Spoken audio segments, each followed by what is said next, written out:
Do you struggle to find time to work on your portfolio? Do you have a long list of things you want to get done, but you can't seem to make any meaningful progress? Maybe you find yourself working all the hours you can manage and still not getting where you want to go.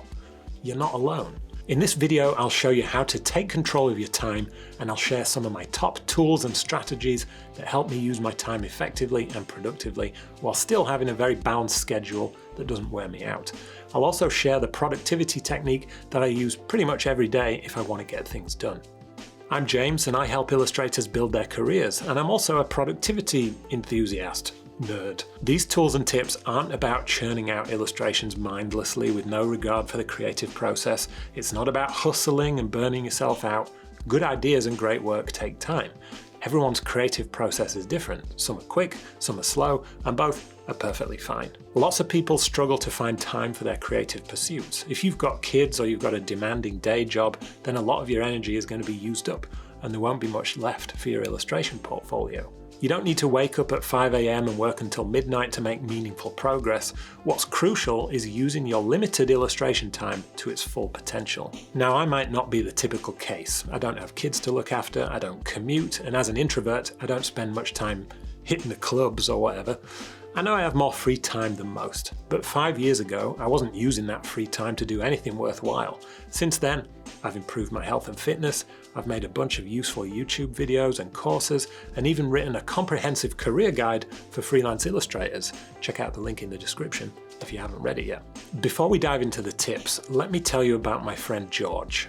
Writing a book never crossed my mind until George did it a few years back. He's one of my oldest friends, and it's fair to say, since school, our lives have taken very different paths. He's a lawyer, he has 3 kids, and he was a bishop at his church. He is a very busy man.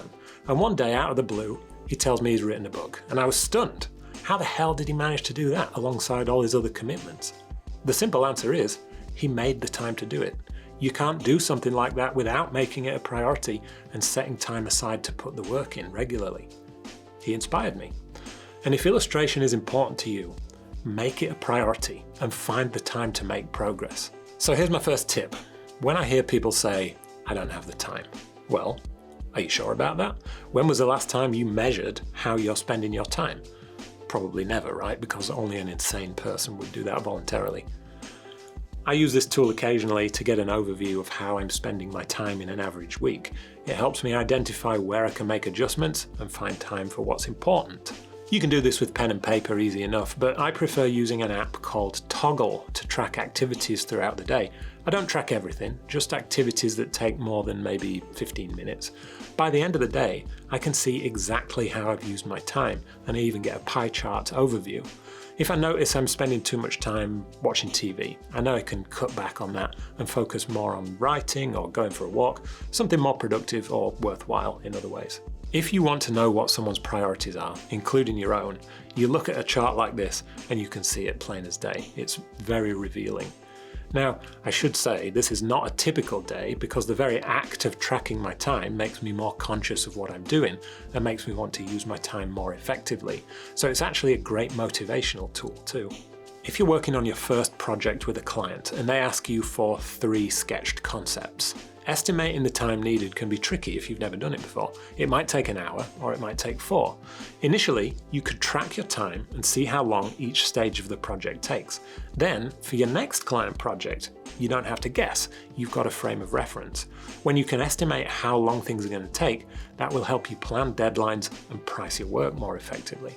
By the way, since I mentioned pricing, I want to let you know that my latest course is now available on Skillshare, and it's all about learning how to price your illustration work. You can check out the link in the description and get a free month of Skillshare, so you can check out my courses and everything else Skillshare has to offer. Every illustration project is different, and you'll get faster with practice, but tracking your time once in a while gives you valuable information to build on if you don't have much experience. This brings me to my second tip. This day calendar view shows blocks of time dedicated to different tasks. You've probably heard of time blocking, and I've written about it in my book. It's a very straightforward and popular way to plan a schedule. You estimate how long a task is going to take, and you assign blocks of time to do the task. The name time blocking refers to these visual blocks of time. But you can also think about it in terms of what you're blocking out in these segments. Because if you want to get a complicated or creative task done in an hour, you need to eliminate distractions and interruptions. You block out everything else. Let's say you get your second real project from a client. Based on your previous time tracking, you estimate that sketches will take 2 hours, coloring will take 3 hours, and finalizing the image will take another 2 hours. That might be an ambitious timeline, but it serves as a simple example. Next, you block out these time periods in your calendar. For example, you can allocate 2 hours for sketching here. After receiving client feedback, you can schedule another 3-hour block for coloring, or split it into 2 90-minute blocks with a break in between. Finally, block in another 2 hours to complete the illustration after the final feedback. In a very simple and straightforward nutshell, that's how you can plan your projects and your schedule when you're working with multiple clients on different projects. Of course, things are rarely simple and straightforward. You might receive extensive feedback from your client or need to go back to the drawing board to come up with new ideas. Projects and briefs can change unexpectedly, but you can create a safety net by adding extra time to your schedule. On a related note, there is a well-documented human bias when it comes to planning. We tend to be overly optimistic when we're planning for the future. We often assume the best-case scenario where everything goes smoothly. This is called the planning fallacy, and it's got me into trouble more than once. I think something's going to take 2 hours, but it actually ends up taking 4. Being aware of the planning fallacy helps you plan more realistically. For instance, if you think a project is going to take 5 hours, add on an extra 50% to account for any unexpected changes, delays, or interruptions. And most of the time, you'll end up with a more accurate plan of your project.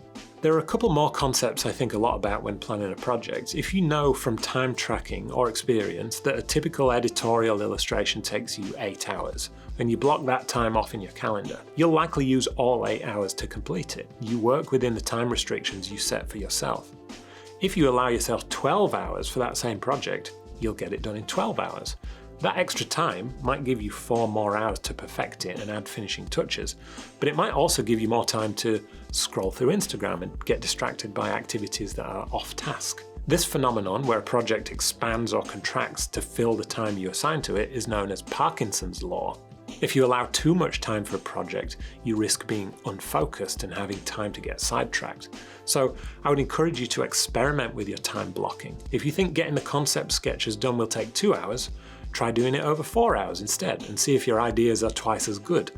No doubt you'll have some time to refine those ideas. But if you find yourself getting distracted, you'll know you gave yourself too long a deadline for that task. Also, try seeing if you can get them done in 1 hour. Your ideas might not be as polished, but you could find that a self-imposed short deadline forces you to be more productive and effective.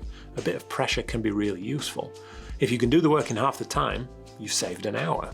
If you're finding these tips helpful, don't forget to subscribe to the channel for more ideas and advice on boosting your productivity and building your illustration career. There's definitely a balance to be struck here when you experiment with expanding and contracting how much time you assign to a project. On the one hand, you want to use your time efficiently, but on the other, you don't want the quality of your work to suffer. If you get all your work done in half the time, but the client doesn't like it, that's not a good result and you're going to have to go back and fix it. To help you navigate that, consider another principle I've lived by for 10 plus years.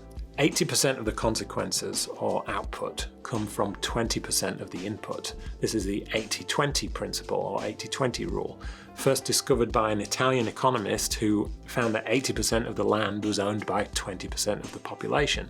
He then found that this could be applied to all sorts of situations and circumstances, and it's continued to be true for 100 years or so. For example, typically 20% of a company's workforce drive 80% of the profits. 20% of drivers cause 80% of traffic accidents. 80% of pollution comes from 20% of factories, and 20% of your daily activities are responsible for 80% of your progress. So if you experiment with cutting down your sketching time to where the results are still 80% as good as if you'd spent twice as long in them, that's probably a good trade-off between time spent and quality produced. I'm not a perfectionist, but applying this principle helps me get a lot done. For me, that's a trade-off I'm willing to make. If you are a perfectionist, this might not be for you, but consider identifying the most important 20% of your work activities that make the biggest difference. You might find that some tasks take a lot of time without contributing much to your progress, and maybe there are some things you're doing that you don't really need to do at all. Writing the script for this video has taken me about 3.5 hours all in. I could have spent another 3.5 hours perfecting and tweaking it, but would it have made a big enough difference to justify it? I guess we'll never know.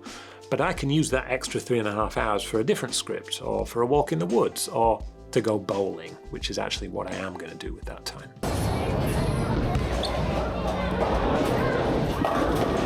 I could talk for hours about all the productivity systems, apps and hacks I've tried over the years, but there's only one that I use every day.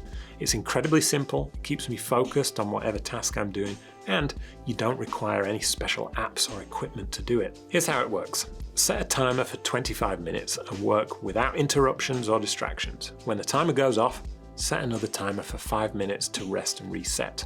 After that, dive back in to another 25-minute focus session. It works well because focusing intensely on something for 25 minutes is achievable for most people. The 5-minute breaks are built in, so if you need to respond to an email or return a phone call, you're not keeping anybody waiting too long. You can step away from your screen and stretch your legs, and even check Instagram if you really need to. You don't. I can do this for 4 or 5 hours and stay on task without it feeling like a massive effort. It has been enormously helpful in my productivity over the years. It's called the Pomodoro technique, and although I said you don't need any special apps or equipment, I do have a pretty cool timer on my desk. There it goes now.